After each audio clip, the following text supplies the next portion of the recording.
2023 수능 대비 사평역에서 시작하겠습니다. 이 작품은 겨울밤 사평역의 풍경과 대합실에서 기차를 기다리는 사람들의 모습을 그리고 있습니다. 송이 눈이 쌓이는 사평역에 톱밥 난로가 지펴진 대합실에 모인 사람들은 각자의 생각에 잠기며 아무 말도 하지 않고 있습니다. 화자는 그들의 고단한 삶을 차분히 응시하고 그들의 마음을 헤아리면서 공감과 연민의 시선을 보냅니다. 자, 본시의 주제는 가난하고 소외된 삶의 고단함과 그들을 향한 연민 되겠습니다. 이 시의 특징 확인하겠습니다. 시각과 촉각의 이미지를 사용하고 있습니다. 간결하고 절제된 어조로 표현하고 있습니다. 차가운 이미지와 따뜻한 이미지를 대조하고 있습니다. 전체적으로 우울하고 쓸쓸한 분위기를 형성합니다. 눈의 이미지가 변화되어 내용이 전개됩니다. 본 시의 배경의 기능 확인하겠습니다. 이 작품의 시간적 배경은 눈 내리는 겨울밤이며 공간적 배경은 기차역 대합실입니다. 겨울밤의 추위는 삶의 어려움을 상징하면서 사람들이 따뜻한 곳으로 모이게 하는 기능을 합니다. 또한 눈의 풍경은 삶의 고단함을 잠시 잊게 하는 아름다움을 선사합니다. 한편 기차역 대합실은 사람들이 기차를 기다리는 곳으로 밤 열차를 기다리는 대합실이라는 점에서 쓸쓸한 분위기를 조성하고 있습니다. 하지만 이곳에 놓인 톱밥 난로는 그 온기가 필요한 사람들을 모이게 하고 온기를 느끼며 내면으로 침잠하게 하는 기능을 합니다. 본문 내용 시작하겠습니다. 막차는 좀처럼 오지 않는다. 대합실 밖에는 밤새 송이 눈이 쌓이고 흰 보라 수수꽃 시린 유리창마다 톱밥 난로가 지펴지고 있었다. 자, 막차는 쓸쓸하고 외로운 분위기를 조성하는 소재입니다. 기다림의 대상이며 힘겹고 고달픈 인생을 비유한 소재입니다. 대합실은 서민들의 삶의 애환이 느껴지는 공간으로 이해하시면 됩니다. 흰보라 수수꽃은 유리창에 눈보라가 들이쳐 수수꽃처럼 붙어있는 모습을 의미합니다. 차가운 이미지를 연상하고 있습니다.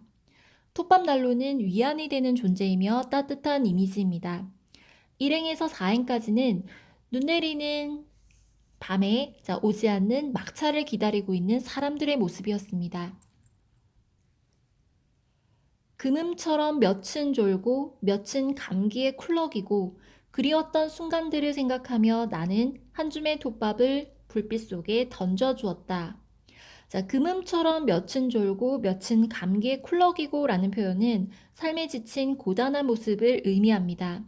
자, 그리웠던 순간들의 의미는 따뜻한 정이 있었던 과거의 시간이고요. 그리고 한 줌의 톱밥을 불빛 속에 던져주는 행위는 화자의 따뜻한 인간에서 비롯된 행동이라고 볼 수 있습니다. 5행에서 8행까지는 고단한 사람들의 모습과 그리운 순간을 추억하는 화자 되겠습니다. 내면 깊숙이 할 말들은 가득해도 청색의 손바닥을 불빛 속에 적셔두고 모두들 아무 말도 하지 않았다. 산다는 것이 때론 술에 취한 듯 한두름의 굴비 한 광줄의 사과를 만지작거리며 귀향하는 기분으로 침묵해야 한다는 것을 모두들 알고 있었다. 자, 침묵해야 한다라는 뜻은 현실의 삶을 묵묵하게 견뎌내야 한다라는 것입니다.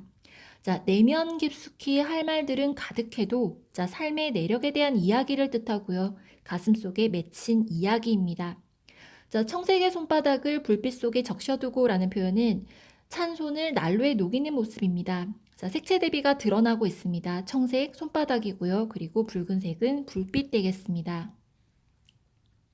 자, 모두들 아무 말도 하지 않았다라는 것은 삶의 고달픔으로 인해 무거운 마음을 표현하고 있다는 부분, 그리고 각자의 생각 속에 잠겨 있는 모습 되겠습니다. 자, 산다는 것은 자, 술에 취해 굴비를 가지고 귀향하는 그런 들뜬 기분으로 잠시나마 일상의 고단함을 잊고 묵묵히 견뎌내야 하는 것이 인생이다라는 것을 나타내는 부분 되겠습니다. 자, 9행에서 16행까지는 삶의 애환을 침묵으로 삭히는 사람들의 모습이었습니다. 오래 앓은 기침소리와 쓴 약 같은 입술 담배 연기 속에서 자, 싸륵싸륵 눈꼴은 쌓이고 눈꽃의 화음에 귀를 적신다.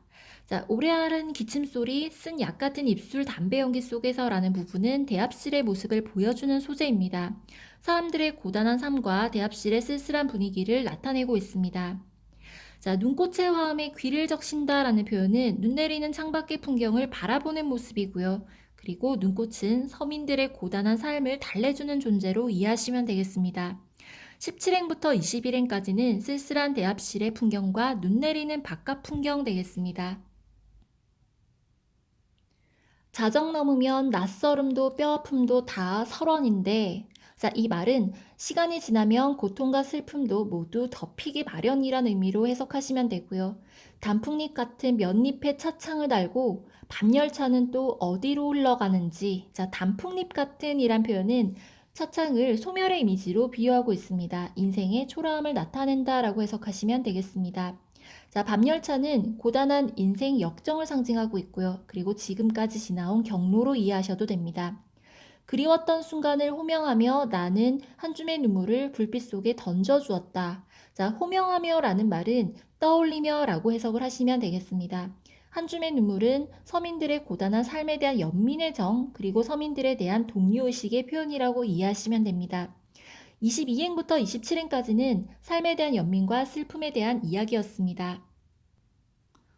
시의 전체적인 내용 다시 한 번 더 살펴보겠습니다. 눈 내리는 늦은 밤 사평역의 대합실에서 막차를 기다리는 사람들을 바라보며 그리웠던 순간들을 생각합니다. 대합실의 사람들은 어은 손을 난로에 녹이며 자기만의 사연들과 씁쓸한 기억들을 마음속에 품은 채 침묵하고 있습니다. 오래 앓은 기침 소리만 들리고 담배 연기 뿌연 대합실 밖에는 아름다운 화음을 내며 눈이 쌓입니다. 이 밤이 지나면 오늘의 아픔도 추억이 되리라 믿으며 괴로웠던 그리고 그리웠던 순간들을 생각하며 눈물을 흘리는 것으로 마무리가 됩니다. 지금까지 2023 수능 대비 사평역에서 해설 마치겠습니다.